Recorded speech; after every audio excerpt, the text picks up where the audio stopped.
మారులు పలుకును, అయితే మనుషులు అది కనిపెట్టరు. అయితే మనుషులు అది కనిపెట్టరు. ఇదొక వచనం పట్టుకుంటాము.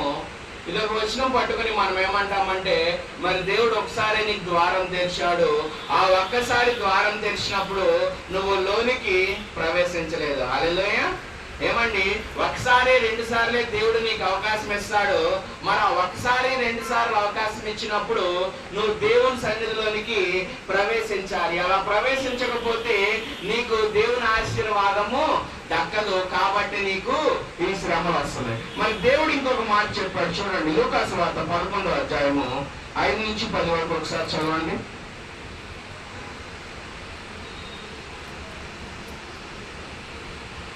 లూకా సువార్త 11వ అధ్యాయము 5 నుంచి 10 వరకు. మరియు ఆయన వారితో ఇట్లనెను, మీలో ఎవరికైనా ఒక స్నేహితుడు ఉండగా అతడు అర్ధరాత్రి వేళ ఆ స్నేహితుడి యొద్దకు వెళ్ళి, స్నేహితుడా, నాకు 3 రొట్టెలు బదులు, నా స్నేహితుడు ప్రయాణం చేయించు మార్గంలో నా యొద్దకు వచ్చి ఉన్నాడు, అతనికి పెట్టుటకు నా యొద్ద ఏమీ లేదని అతనితో చెప్పిన ఎడల అతడు లోపలికి ఉండి నన్ను తొందర పెట్టవద్దు, తలుపు వేసి ఉన్నది, నా చిన్నపిల్లలు నాతో కూడా పండుకుని ఉన్నారు, నేను లేచి ఇవ్వలేనని చెప్పినా అతడు తన స్నేహితుడైనందున లేచి ఇవ్వకపోయినను అతడు సిగ్గుమాలి మాటి మాటికి అడుగుట వలనైనను లేచి అతనికి కావలసినవన్నీ ఇచ్చినని మీతో చెప్పుచున్నాను.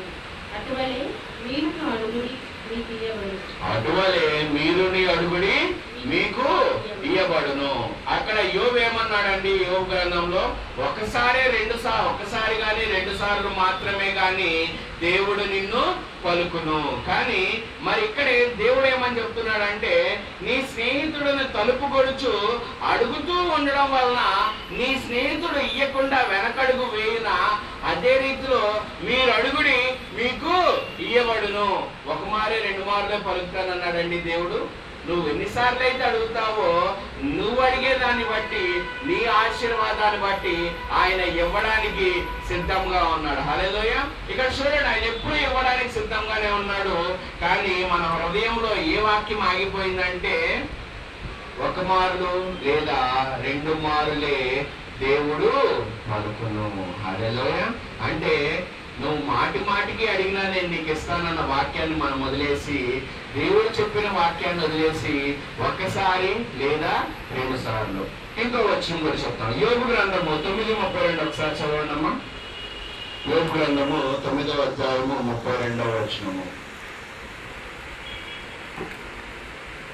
ఆయన నా వలె నరుడు కాదు, నేను ఆయనతో వ్యాజ్యమాడజాలను, మేము కలిసి న్యాయ విమర్శకు పోలేము, మా ఇద్దరి మధ్య చెయ్యి ఉంచదగిన మధ్యవర్తి మాకు లేడు, ఆయన తన దండమును నా మీద నుండి తీసివేయవలెను. చాలండి. ఇక్కడ చూడండి, ఆయన నా వలె నరుడు కాడు, నేను ఆయనతో వ్యాజ్యమాడజాలను, మేము కలిసి న్యాయ విమర్శకు పోలేము, మా ఇద్దరి మీద చెయ్యి ఉంచదగిన మధ్యవర్తి మాకు లేడు. హల్లెలూయా. ఇక్కడ ఈ వాక్యం పట్టుకొని ఇంకొకటి ఏంటంటే, మనలో దేవునితో మనం మాట్లాడలేము. ఇక్కడ ఆయన నా వలె నరుడు కాడు, నేను ఆయనతో వ్యాజ్యమాడజాలను, అంటే ఆయనతో నేను మాట్లాడలేను, మేము కలిసి న్యాయ విమర్శకు పోలేము. చూడండి, ఇక్కడ మనుషులు ఎలా అనుకుంటున్నారంటే, నాలో నేనే ఏదనుకుంటే దేవుడు గద్దించేవాడు, భయంకరుడు, కాబట్టి నాలో నేను అనుకున్నదే కరెక్ట్ అంటున్నాడు. కానీ యెషయా గ్రంథము 43వ అధ్యాయం ఒకసారి తీయనమ్మా. యెషయా 43:23 నుంచి 26 వరకు ఒక్కసారి చదవండి. గొర్రె మేకల పిల్లలను నా ఎదుకు తేలేదు, నీ బలుల చేత నన్ను గణపరచలేదు. దహన బలుగా గొర్రె మేకలను పిల్లలను నా యొద్దకు తేలేదు, నీ బలుల చేత నన్ను గణపరచలేదు. నైవేద్యములు చేయవలనని నేను నిన్ను బలవంత పెట్టలేదు, ధూపం వేయవలనని నేను నిన్ను వెసికింపలేదు. నా నిమిత్తము సువాసన గల లవంగపు చెక్కను నీవు రోకలిచ్చి కొనలేదు, నీ బలి పశువుల క్రొవ్వు చేత నన్ను తృప్తిపరచలేదు. సరే కదా, నీ పాపముల చేత నీవు నన్ను విసిగించితివి, నీ దోషముల చేత నన్ను ఆయాస పెట్టితివి. నేనే నా చిత్తానుసారముగా నీ అతిక్రమములను తుడిచివేయుచున్నాను.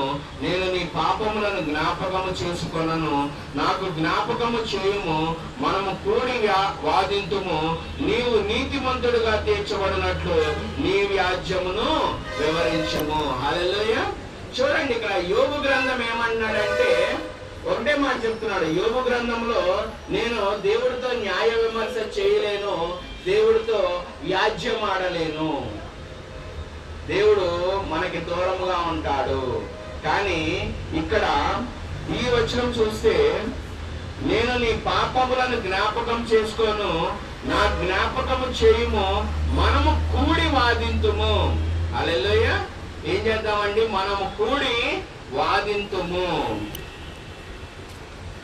అలాగే నీవు నీతిమంతుడుగా తీర్చబడినట్లు నీ వ్యాజ్యమును వివరించుము.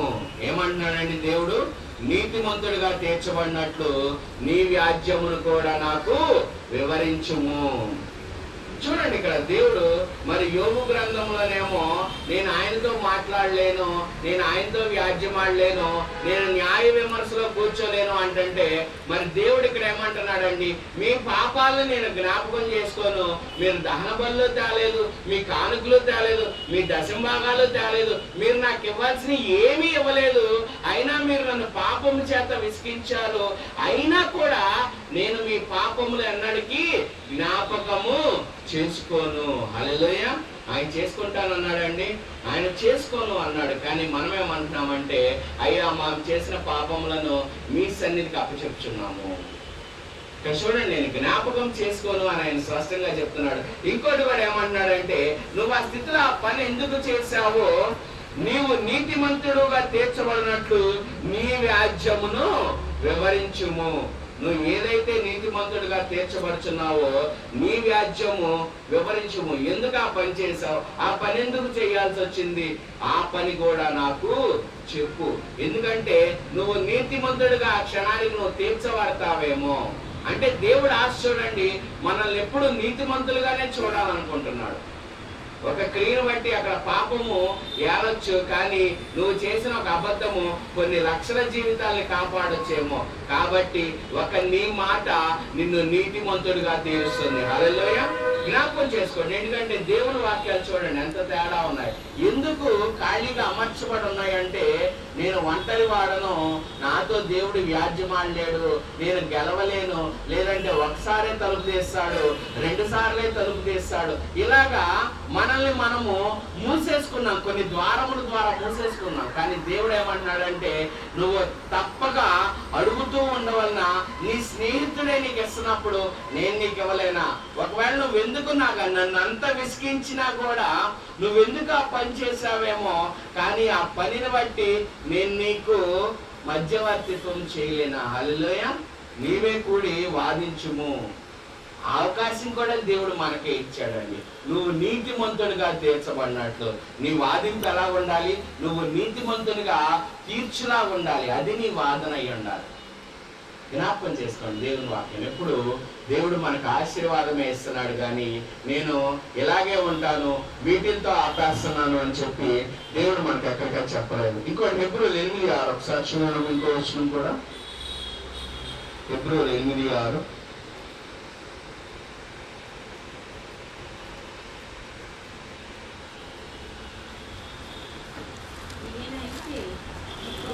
మరి ఎక్కువైన వాగ్దానములను బట్టి నియమింపబడిన మరి ఎక్కువైన నిబంధనకు మధ్యవర్తి అయి ఉన్నాడు కనుక మరి శ్రేష్టమైన సేవకత్వము పొంది ఉన్నాడు. హల్లెలూయా.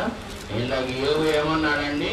నాకు దేవునికి మధ్యవర్తి ఎవ్వరు లేరు. కానీ ఇక్కడ దేవుడు చూడండి ఏమంటున్నాడంటే, ఈయనైతే ఇప్పుడు మరి ఎక్కువైన వాగ్దానములను బట్టి నియమింపబడిన మరి ఎక్కువైన నిబంధనకు మధ్యవర్తి అయి ఉన్నాడు కనుక మరి శ్రేష్టమైన సేవాకత్వము పొంది ఉన్నాడు. హల్లెలూయా. చూడండి, మరి మనకి మధ్యవర్తి లేడని యోబు అంటే మరి అదే వాక్యాన్ని మనం పట్టుకున్నాం. కానీ యోబు తర్వాత మరి మనకి యేసయ్య మధ్యవర్తిగా ఉన్నాడు. మన వాగ్దానము నెరవేర్చబడినట్లు ఆ యేసయ్య వాగ్దానాన్ని బట్టి నడుస్తున్నాడు. హల్లెలూయా. మరి మనకి యోబు గ్రంథంలో మధ్యవర్తి లేడేమో, కానీ మరి ఇక్కడ మధ్యవర్తి ఉన్నాడా లేదా? హల్లెలూయా. చూడండి, అనేకమైన వాక్యాలు బైబిల్లో ఉన్నాయి, కానీ మనమే ఆగిపోతున్నాం, అక్కడ ముందుకు వెళ్ళలేకుండా ఆగిపోతున్నాం మనం. ఇంకొక వచనం చూసుకుంటే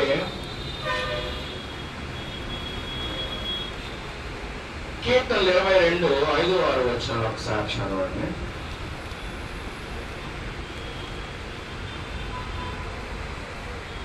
వారు నీకు మొదలుపెట్టి మొదలైనది నీ ఎందు నమ్మిక నుంచి సిగ్గుపడకపోయింది. నేను నరుడను కాను, నేను పురుగును, నరుల చేత నిందించబడిన వాడును. చాలండి, ఇక్కడ కేవలము నరుల చేత నిందింపబడితే ఆ సమస్యలు తట్టుకోలేక ఏమంటున్నారండి? నేను నరుడను కాను, పురుగును. హల్లెలూయా. కానీ మరి మన ప్రార్థనలో ఇప్పటికీ అదే వాక్యం పలుకుతాం, అయ్యా నేను పేడ మీద ఉన్న పురుగును, లేదంటే పందిలా దొరికిన వాడను అని చెప్పి మనం అనేకమైన అటువంటి వాక్యాలను తీసుకుంటున్నాం. కానీ సాదృశ్యంగా మన జీవితంలో మరి ఆదికాండం 1:26 వచనం చూడండి. ఆదికాండము 1:26 వచనము. దేవుడు మన స్వరూపమందు మన పోలిక చొప్పున నరులను చేయడము. వారు సముద్రపు చేపలను, ఆకాశ పక్షులను, సమస్త భూమిని, భూమి మీద పాకు ప్రతి జంతువును ఏలుదురుగాక అనియు పలికెను. దేవుడు తన స్వరూపమందు నరుని సృజించెను. ఇక్కడేమండి? దేవుడు తన స్వరూపమందు నరుని సృజించెను. కానీ నరుడేమంటున్నాడంటే తోటి మానవుడు నిందించాడని, తోటి మానవుడు అవహేళన చేశాడని అక్కడ ఏమంటున్నామండి వచనము? నేను నరుడని కాదు, పురుగుని.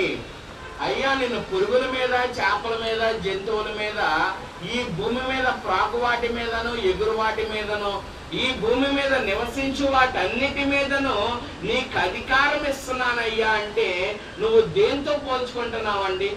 ఒక పురుగు. ఎందుకంటే ఒక 24 గంటలు జీవించే ఒక పురుగుతో పోల్చుకుంటున్నావు నీ జీవితాన్ని. హల్లెలూయా.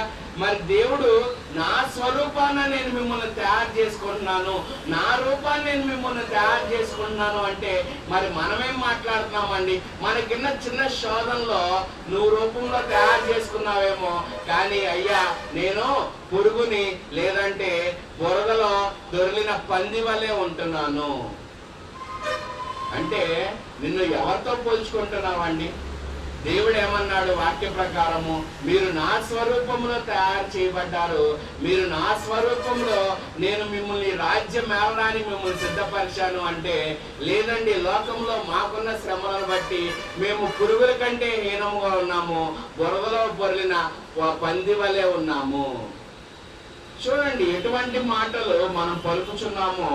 అయ్యా నేను నా స్వరూపం అయ్యా అంటే మీరు మీ స్వరూపంలో తయారు చేసుకున్నారు నిజమే, కానీ మేము దానికి అర్హులము కాదు అంటే మరి ఇక్కడ సాతాను మరి 7 శాతాలు తేడానికి అవకాశం ఉందా లేదండి?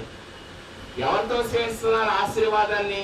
అయ్యా నీకు వీటన్నిటి మీద ఆధిపత్యాన్ని ఇచ్చాను, నువ్వు నరుడివి, వీటన్నిటినీ ఆనందించు, నువ్వు నా స్వరూపంలో తయారు చేసుకున్నానయ్యా అంటే మరి నువ్వు నరుని కాదు, నేను తీసివేయబడిన వాడిని, పురుగుని, పందిని అని పోల్చుకుంటుంటే మరి నీ శరీరంలోనికి సాతాను రాకుండా ఎందుకుంటుందండి? ఏమండి? దేవుని స్వరూపం వలె దేవునితో నువ్వు ప్రార్థన చేస్తే మరి సాతానికి అవకాశం లేదేమో. మరి సాతాను పందుల గుంపులో తోయబడింది. హల్లెలూయా. జ్ఞాపకం ఉంచుకోండి, మరి సేన అనే దెయ్యము యేసయ్యను చూసి పందుల గుంపులోకి ఎంతమంది అయితే ఉన్నారో వాళ్ళందరూ ఆ పందుల గుంపులో చేర్చబడ్డారు. మరి నువ్వు కూడా అదే పందిలాగా పోల్చుకుంటున్నావు, బురదలో బొర్లిన పందినయ్యా, పేడ మీద ఉన్న పురుగునయ్యా అని.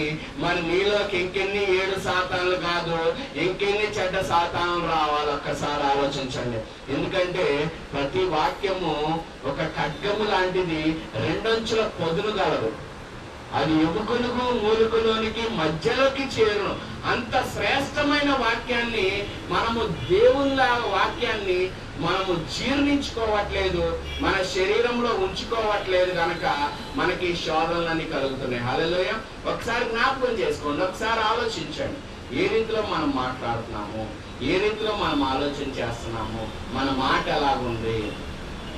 ఎప్పుడైతే మన మాట దేవుని స్వారూప్యంలో ఉంటుందో, మన మాట అయ్యా నేను నరుడను, నీ రూపంలో నన్ను తయారు చేసుకున్నావు, నేను పురుగుని లేదంటే పందిని కాదు, నీ స్వరూపంలోని నన్ను మార్చయ్యా అని ఎప్పుడైతే నువ్వు మాట్లాడతావో, 1 దెయ్యం కాదు, 7 దెయ్యాలు కాదు, అసలు ఆ దురాత్మలు అనేవి నీ సన్నిధికి చేరవు. హల్లెలూయా. ఎందుకంటే మనం కావాలని ఒక హీనమైన వాటితో పోల్చుకుంటుంటే, మరి సాతానికి మీరు యేసు రూపంలో లేరు కాబట్టి, మీరు దేవుని రూపంలో లేరు కాబట్టి నేను మిమ్మల్ని దోచుకుంటాను, నేను మీ స్థలమును ఆక్రమిస్తాను. అర్థమవుతుందండి? మీరు ఊడ్చి అమర్చి ఏం చేశారు? మరి 7 దెయ్యాలను దాడానికి అవకాశం ఇస్తున్నారు. మీరు వాడే చిన్న చిన్న ఇటువంటి వాక్యాల వలన, మీరు చేసే ఇటువంటి ప్రార్థనల వలన. జ్ఞాపకం చేసుకోండి ప్రతి విషయం. అయ్యా నేను వాడు ఏం మాట్లాడాను, మరి నీ స్వరూపంలో నేనుంటే సాతాన్ నాలోకి రాదు. మరి నేనే పేడ మీద ఉన్న పురుగును లేదంటే బురదలో బొరిన పందిని అంటున్నాను కాబట్టి వాటిలోకి తేలిగ్గా సాతాన్లు వెళ్తాయి. నీ రూపంలో ఉంటే సాతాన్ రాదు. ఎందుకు అంటే కీర్తనలో 82 ఒక్కసారి చూడండి. కీర్తనలో 82:6 చూడండి.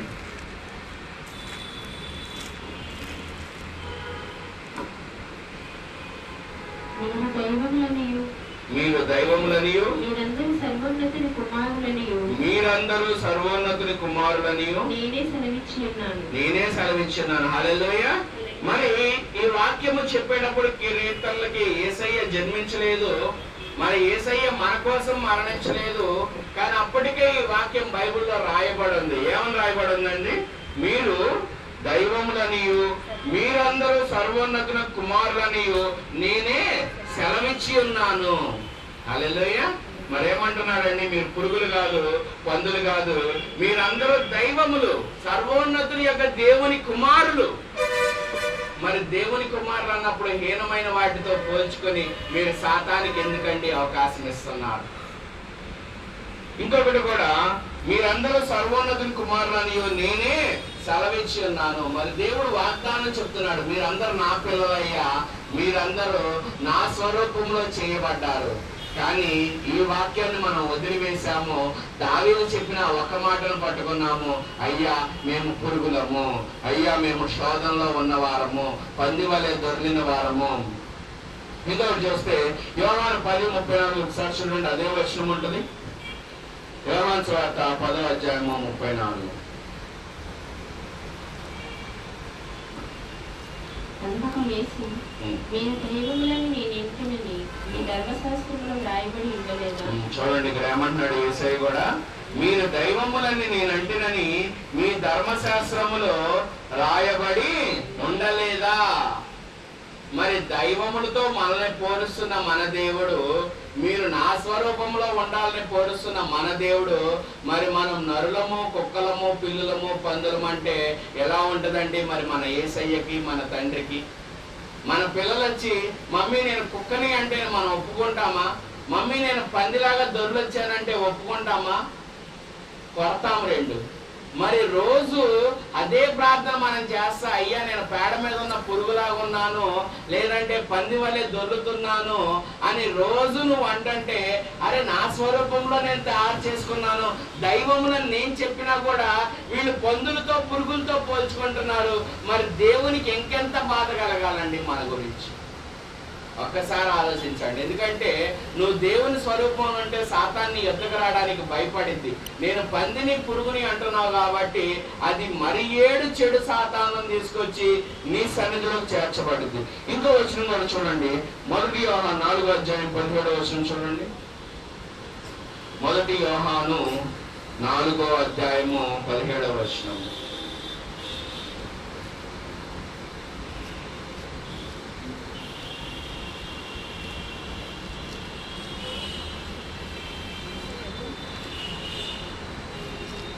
మొదటి యోహాను 4:17.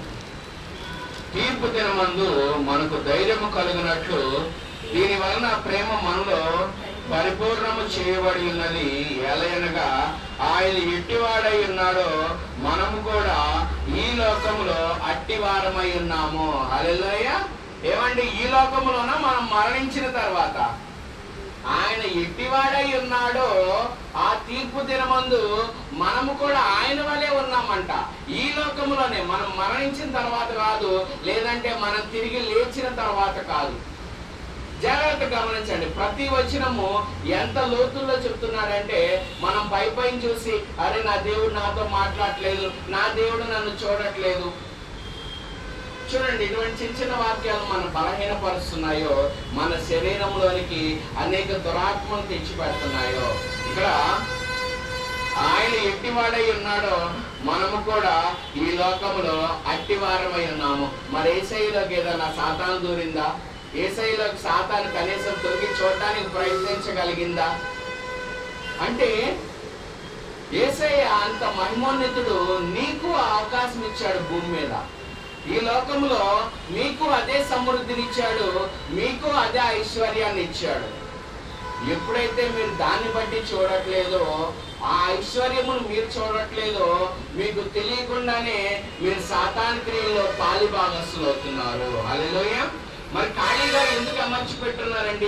మీరు ఖాళీగా సిద్ధపాటు చేసి ఉంచారు. అయ్యా నేను బాప్తిజం చేసేసుకున్నాను, నేను నీ సన్నిధిలో ఉన్నాను. మరి ఖాళీగా సిద్ధపాటు చేసి ఈ వాక్యం లేయి నింపుకోకుండా అయ్యా నేను అటువంటి వాడను, ఇటువంటి వాడను, పురుగును, పందిని, కప్పని అంటే మరి సాతానుకు చూడండి, మరి 7 దెయ్యాలు కాదు, ఇంకొక 7 దెయ్యాన్ని కూడా తెచ్చి పెట్టడానికి నీ ఆత్మ సహకరిస్తుంది. హల్లెలూయా. అదే రీతిలో ఇంకొక వచనం కూడా చూద్దాము. 1 కొరింథీయులు 2:9 చూడండి.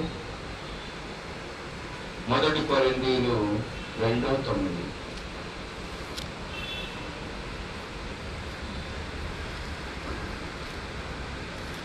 దేవుడు కొన్ని ప్రేమించిన వారి కొరకు ఏవి సిద్ధపరిచెను అవి కంటికి కనపడలేదు, చెవికి వినబడలేదు, మనుష్య హృదయమునకు గోచరము కాలేదు.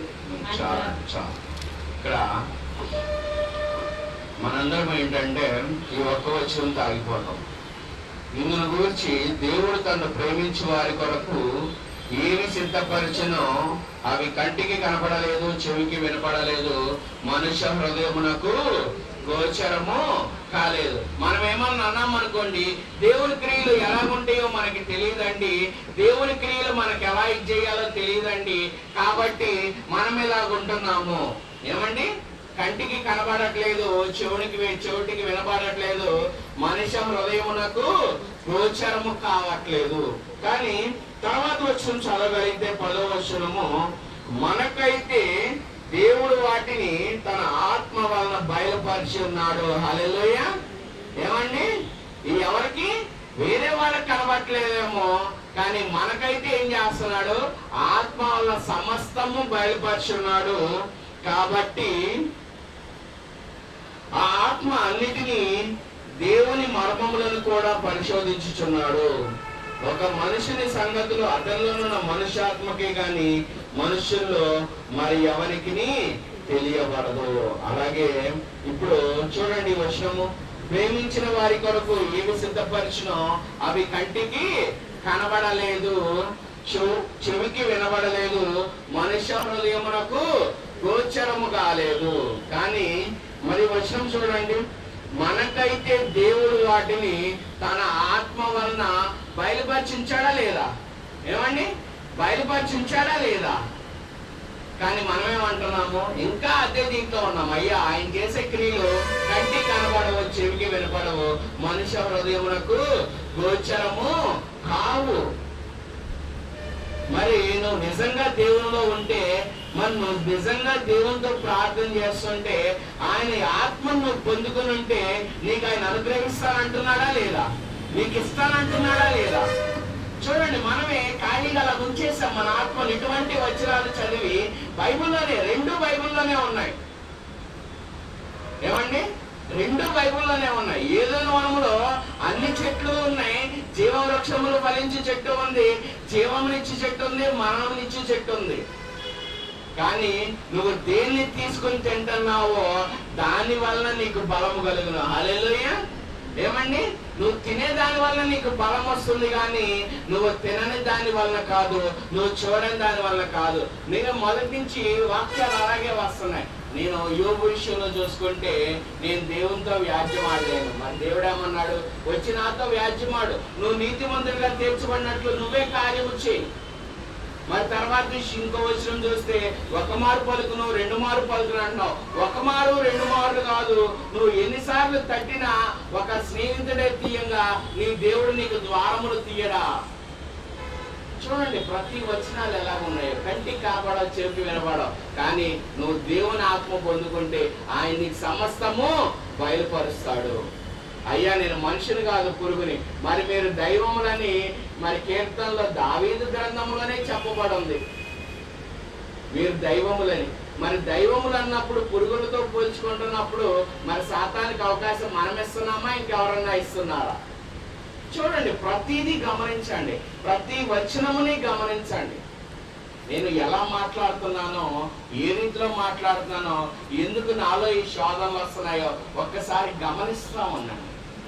ఎందుకంటే దేవుడు అద్భుతాలు చేసేవాడు, శోధించే దేవుడు కాదు. లేదంటే ఇంకేదైనా కీడు చేయి కాలపెట్టి, లేదు వీళ్ళని ఒకసారి పరీక్షిద్దాం అనుకునే దేవుడు కాదు. దానికి కూడా ఒక వచనం ఉంది.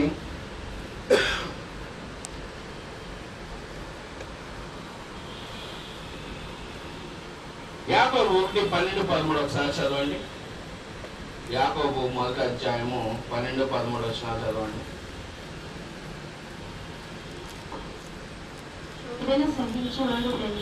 శోధన సహించువాడు ధన్యుడు, అతడు శోధనకు నిలిచిన వాడై ప్రభువు తనను ప్రేమించు వారికి వాగ్దానం చేసిన జీవ కిరీటము పొందును. దేవుడు కీడి విషయమే శోధింపబడనేరడు, ఆయన ఎవరిని శోధింపడు. కనుక ఎవరైనా శోధింపబడినప్పుడు నేను దేవుని చేత శోధింపబడుచున్నానని అనకూడదు. చూడండి, ఏమన్నాడంటే దేవుడు కీడు విషయమై శోధింపబడనేరాడు, ఆయన ఎవరిని శోధింపాడు. కనుక ఎవడైనా శోధింపబడినప్పుడు నేను దేవుని చేత శోధింపబడుచున్నానని అనకూడదు. హల్లెలూయా. బైబిల్లో ఏం చెప్తుందండి, నేను దేవుని చేత శోధింపబడకూడదు. కానీ మన క్రైస్తవ లోకం ఏం చెప్తుందంటే, నువ్వు బాప్తిజం తీసుకోగానే నీకు ఒక శ్రమ వస్తుంది, ఆ శ్రమ నువ్వు విశ్వాసముతో జయించాలి. ఏమండి, బైబిల్ ఏం చెప్తుంది, మన నోరేం చెప్తుంది? బైబిల్లో మనం దేవుడిని శోధించకూడదు. మరి ఇక్కడ దేవుడు ఏమంటున్నాడు, నిన్ను బాప్తిజం తీసుకోగానే నిన్ను ఒకసారి పరీక్షిస్తాడు, ఆ పరీక్షలో నువ్వు నిలబడాలి. చూడండి, ఎన్ని మాటలు మనకి వ్యతిరేకంగా మనమే మాట్లాడుకుంటున్నామో, మనకు అనుకూలం లేకుండా మనమే మాట్లాడుకుంటూ మనం ఎంత అవహేళన చేస్తున్నామో చూడండి. దేవుడు ఎంతగా ఇచ్చేవాడై ఉన్నాడు, దేవుడిని మనం ఎంతగా అవహేళన చేస్తున్నామో ఒక్కసారి గమనించండి. ఎందుకంటే సమస్తము ఆయన మనకి ప్రేమనే పంచిపెట్టాడు, ఎక్కడ వేదనలో శోధనలో కాదు. కానీ మనమే వాటిని గమనించలేక మనమే ఊడ్చి అమర్చి మరి 7 సాతానులకి మరి 7 శోధనలకి మనం అవకాశం కల్పిస్తున్నాం. ఇంకొక వచనము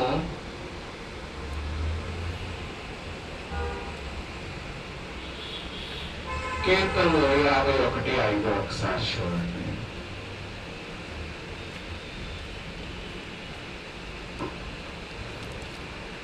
నేను పాపములో పుట్టినవాడును, పాపములోనే నా తల్లి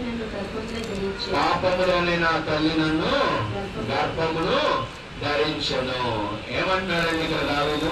నేను పాపములో పుట్టినవాడును, పాపములోనే నా తల్లి నన్ను గర్భమును ధరించను. కాబట్టి మనందరం ఏమంటామంటే, అయ్యా నేను పుట్టడంలోనే, నా తల్లి గర్భములోనే నేను పాపముతో పుట్టి ఉన్నాను. హల్లెలూయా. చూడండి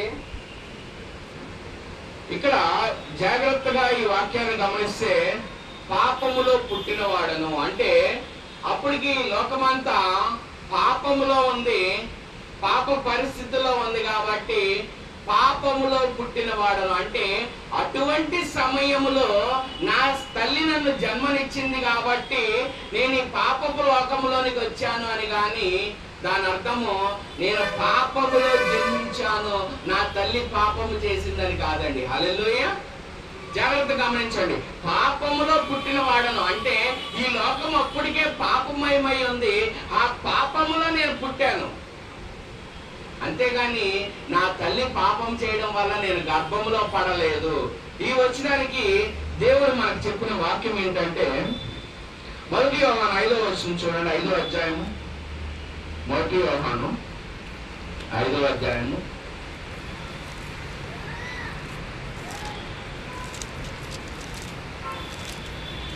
18 నుంచి 20 వరకు చూడండి.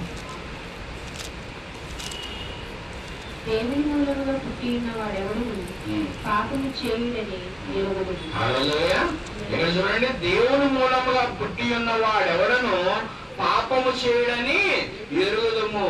మరి ఇక్కడ ఈ వచనం చూసుకుంటే, అయ్యా మరి దేవుని మూలంగా పుట్టిన వారు అంటే బాప్తిజం తర్వాత జరిగినది క్రియ. మరి బాప్తిజం తర్వాత మరి దేవుని మూలంగా పుట్టిన వారు ఎవరు? ఏమండి? పాపము చేయురని ఎరుగుదుము. మరి బాప్తిజం తీసుకున్నాక, అయ్యా నేను పాపములో పుట్టాను, నేను పాపని అని ఎలా మాట్లాడుతున్నామండి? మరి అనేక గర్భములు ఇంకా ఫలించకుండా అలాగనే ఉన్నాయి, అనేక గర్భములు ఇంకా తల్లులు కాకుండా అలాగే ఉన్నాయి. మరి కన్య గర్భము ప్రతిదీ పాపం చేసినట్టేనా? ఏమండి? కనిన ప్రతి గర్భము పాపం చేసినట్టేనా? అంటే ఇక్కడ చూడండి మన వచనాలు ఎలాగున్నాయో. దేవుని మూలంగా పుట్టి ఉన్న వాడు ఎవడో పాపము చేయడని ఎరుగుదము. మరి దేవుని మూలంగా పుట్టావంటే సరే, నీ జన్మ అయితే దేవుని మూలంగా పుట్టలేదేమో, కానీ మరి నీ బాప్తిజం దేవుని మూలంగా కలిగినప్పుడు, మరి నువ్వు బాప్తిజం తీసుకున్నాక దేవుని సన్నిధిలోనికి వెళ్ళాక మరి నేను పాపిని అన్న అంటంలో దానికి అర్థం ఉందండి? నా తల్లి నన్ను పాపంలోకి అంది అంటానికి ఏమన్నా అర్థం ఉందండి? ఇంకొక వచనం కూడా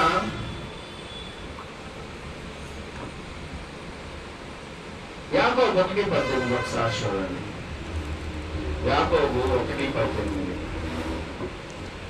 ఆయన తాను సృష్టించిన వాటిలో మనము ప్రతిఫలముగా ఉండనట్లు సత్యవాక్యం వలన మనలను తన సంకల్ప ప్రకారము కలిగి. హల్లెలూయా. ఇక చూడండి, ఆయన మనల్ని ఎలా సృష్టించాడంటే, తాను సృష్టించిన వాటిలో మనము ప్రథమ ఫలముగా ఉన్నట్లు సత్యవాక్యం వలన మనలను తన సంకల్ప ప్రకారము కనెను. ఎలాగా? మనం ప్రథమం చేశాడా, లేదంటే పురుగులు పందులు తర్వాత మనల్ని పెట్టాడా? ఏమండి? మనమే ప్రథమ ఫలం, మనమే ప్రథమం. కానీ మనం ప్రథమం కాదు, చివరని కూడా మనం తలుచుకోవట్లేదు. ఏమండి? తగ్గించుకుని వాడు హెచ్చింపబడిన అని వాక్యమును పట్టుకుని మనం ప్రథమం కాదు, నేను పురుక్కన్నా హీనమైన వాడిని నేను ప్రార్థన చేస్తున్నావు. మరి దేవుడు ఏమంటున్నాడండి? నిన్ను పురుగుని పోల్చుకోమన్నాడా? ఇక్కడ దేవుడు ఏమంటున్నాడండి? ఆయన తాను సృష్టించిన వాటిలో మనము ప్రథమ ఫలముగా ఉన్నట్లు సత్యవాక్యం వలన మనలను తన సంకల్పం ప్రకారము కనెను. ఏ వాక్యం అండి? సత్యవాక్యము వలన. వాక్యం ఉంది, కానీ దాంట్లో ఏంటి? సత్యవాక్యమును వెతుక్కోండి. అప్పుడు మీరు నా సంకల్ప ప్రకారం కని ఉంటారు, మీరు నా సంకల్ప ప్రకారం నడుస్తుంటారు. ప్రతిదీ బైబిల్లో ప్రతిదీ వాక్యమే. ఏది పట్టుకున్నా నేను నడుస్తాను అంటే మరి సత్యవాక్యము అనాల్సిన అవసరం ఏంటండి దేవునికి? సత్యవాక్యం వలన ఎవరైతే పట్టుకుని నడుస్తారో వారిని సత్యవాక్యం వలన మనలను తన సంకల్ప ప్రకారము కనెను. హల్లెలూయా. చూడండి, తన సంకల్ప ప్రకారము కనును అని చెప్తున్నాడు. ఇంకొకటి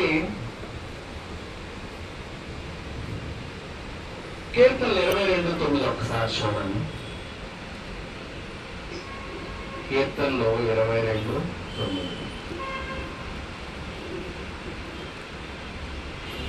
గర్భము నుండి నన్ను తీసిన వాడు నీవే కదా. నేను నా తల్లి యొద్ద స్తన్యపానము చేయుచుండగా నీవే కదా నాకు నమ్మిక పుట్టించితివి. గర్భవాసిని అయినది మొదలుకొని నాకు ఆధారము నీవే. నా తల్లి నన్ను కన్నది మొదలుకొని నా దేవుడము నీవే. శ్రమ వచ్చినది సహాయం చేయవాడెవడూ లేడు. నాకు దూరముగా నుండకును. చాలండి, ఇక్కడ చూడండి. గర్భము నుండి నన్ను తీసిన వాడవు నీవే కదా. నేను నా తల్లి యొక్క స్తన్యపానము చేయించుంటుండగా నీవే కదా నాకు నమ్మిక పుట్టించితివి. ఏమంటున్నాడండి? నీవే నాకు నమ్మిక పుట్టించావు.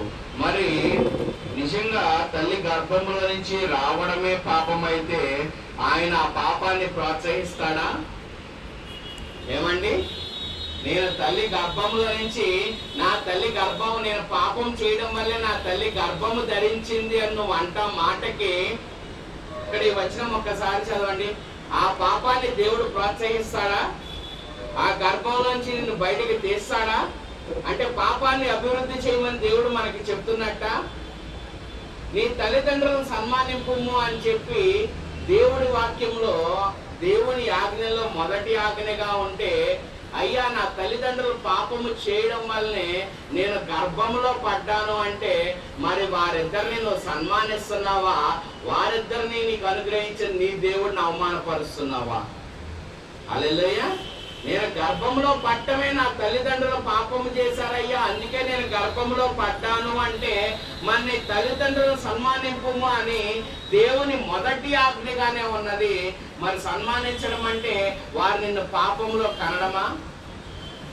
చూడండి, మనం అనే మాటలో దావీదు ఒక మాటలో అంటే ఈ లోకం అప్పటికీ పాపములో ఉంది, నా తల్లి ఆ గర్భము ఆ పాప లోకములో నన్ను ధరించి కంది అంటే మనం దానికి ఏం అర్థం తీసుకున్నామంటే నా తల్లి నా తండ్రితో పాపం చేసింది కాబట్టి నేను పుట్టిన కాడి నుంచి పాపములోనే ఉన్నాను, నేను గర్భములో ఉన్న కాడి నుంచి పాపములోనే ఉన్నాను, నా పాపాన్ని కడగండి. మరి ఆయన ఏమంటున్నాడు?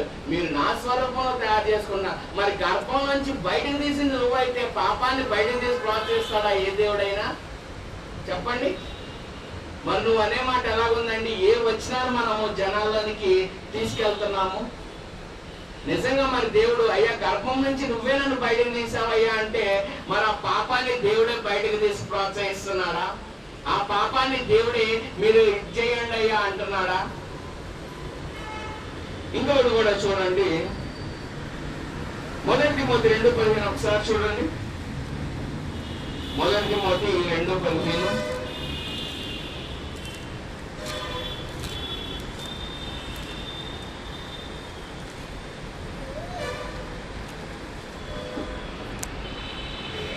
అయినను వారి స్వస్థ బుద్ధి కలిగి విశ్వాస ప్రేమ పరిశుద్ధతలైన నిలకడగా ఉండిన యెడల శిశు ప్రసూతి ద్వారా ఆమె రక్షింపబడును. హల్లెలూయా. ఏమండి? శిశు ప్రసూతి ద్వారానే ఆమె రక్షింపబడునంట.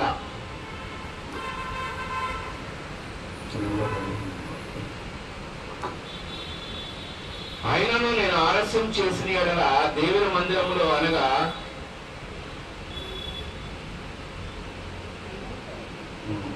ఆయనను వారి స్వస్థత బుద్ధి కలిగి విశ్వాస ప్రేమ పరిశుద్ధాలయమందు నిలకడగా ఉండిన యెడల శిశు ప్రసూతి ద్వారా ఆమె రక్షింపబడును. అంటే ఇక్కడ నువ్వు ఒక జన్మనిస్తున్నావంటే దేవుడు నిన్ను ఏం చేస్తున్నాడండి? ఆ స్త్రీని రక్షింపబడు స్త్రీగా ఇస్తున్నాడు. కానీ మరి మనమేమంటున్నామండి? నేను గర్భములో పడినది మొదలుకొని పాపములోనే ఉన్నాను. ఒక పాపము ఒక రక్షణకి విడుదల ఇస్తారా? ఒక పాపము ప్రసూతి ద్వారా ఆమె రక్షణ కలిగిద్ది అంటుంది. మరి నువ్వు జన్మించడం వల్ల ఒక పాపము ఒక రక్షణకి దారి తీస్తాదండి? ఏమండి? ఒక పాపం ఎక్కడైనా ఒక రక్షణకి దారి తీస్తాదా?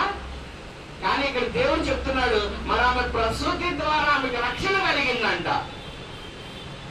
అంటే ఒక వాక్యాన్ని పట్టుకొని దావీదు ఆనాడు ఒక్క మాట అంటే అయ్యా నేను పాపంలో పుట్టిన వాళ్ళని మనం ఎప్పటికీ ఏం చేస్తున్నాం, మన తల్లిదండ్రుల్ని పాపులుగానే చూపెడుతున్నాం. వారు పాపము చేశారు కాబట్టి నేను ఈ లోకంలోనికి వచ్చానంటున్నాం. ఇంకా దీనికన్నా శ్రేష్టమైన వచనము చివరి వచనం చెప్పి ముగిస్తాను.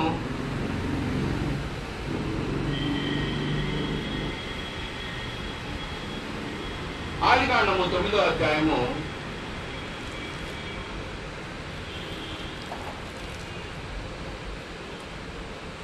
1వ వచనం చూడండి. మరియు దేవుడు నోవాహును ఇతని కుమారులను ఆశీర్వదించి మీరు ఫలించి అభివృద్ధి పొంది భూమిని నింపుడి. చాలండి. ఇక్కడ మొదటిసారి అంటాడు, మరి ఆదికాండం 1వ అధ్యాయం అంటాడు మీరు ఫలించి అభివృద్ధి పొంది విస్తరించండి అని. మరి నోవాహు దినముల్లో మరి అప్పుడైతే అవ్వ ఆదాము ఏ తప్పు చేయలేదేమో, కానీ మరి నోవాహు దినముల్లో భూమి అంతా మునిగిపోయి మరి నోవాహును ఒక్కడిని బయటకు తీసుకొచ్చిన తర్వాత మరి నోవాహు కుమారులతో చెప్తున్నాడు. ఏమని చెప్తున్నాడండి? మీరు ఫలించి అభివృద్ధి పొంది భూమిని నింపుడి. అంటే ఒక గర్భం ధరిస్తున్నాం అంటే దేవుడే నువ్వు పాపం చేయయ్యా అని ప్రోత్సహిస్తున్నారా? దేవుడే నువ్వు పాపం చేయయ్యా అని దారులు తెరుస్తున్నారా? ఇక్కడ దేవుడే కదండి చెప్తున్నాడు, మీరు ఫలించి విస్తరించి భూమిని నింపండి. మరి నేను నా తల్లి గర్భంలో పడినదే నేను పాపం చేశానని ఎలా మాట్లాడుతున్నాం మనం? ఏ అధికారంతో మాట్లాడుతున్నాము? అంటే దేవుడు వాక్యాన్ని ఎటువంటి రీతిలో మనకు అనుగుణంగా ఎవరో ఒకరు చెప్పారు, మరి తరతరాలుగా ఇప్పటికీ అదే మాట మాట్లాడుతున్నాము, ఇప్పటికీ అదే పరిస్థితిలో నడుస్తున్నాము. మరి ఆ 7 శాతాలకి మనం అవకాశం ఇస్తున్నామా, ఇంకెవరన్నా అవకాశం ఇస్తున్నారా? ఆ 7 దెయ్యాలు వచ్చి మరి ఊడ్చి అమర్చి సిద్ధపరుచున్నాం. సిద్ధపరిచి మనమేమంటున్నాం? దేవుడు ఒకసారి చూశాడు, ఇంకా చూడ నేను పురుగుని, నన్ను పట్టించుకోడు. ఏమండి, నువ్వు పురుగు అనుకోవాలా, లేదంటే నేను దైవములు నాలో దేవుడు ఉన్నాడు అనుకోవాలా? దేవుడు దెయ్యం ఒకే చోట ఉంటుందా?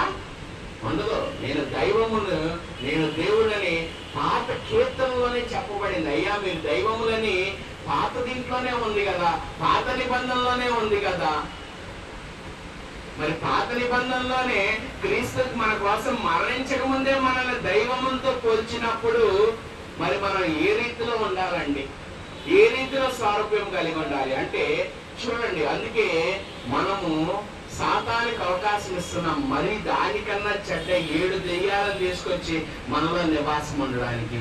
ఇటువంటి వాక్యాలు ఎప్పుడైతే మనం ఎతికి పట్టుకుంటామో, ఇటువంటి వాక్యాలు నాకు రక్షణ ఇస్తాయి, మార్గాన్ని ఇస్తాయి, విడుదలని ఇస్తాయి. నా దేవుడు స్వస్థత చేస్తాడు, నా దేవుడు అద్భుతాలు చేస్తాడు, ఈ వాక్యమే నాకు విడుదల, సత్య వాక్యం వల్ల నేను రక్షింపబడతాను.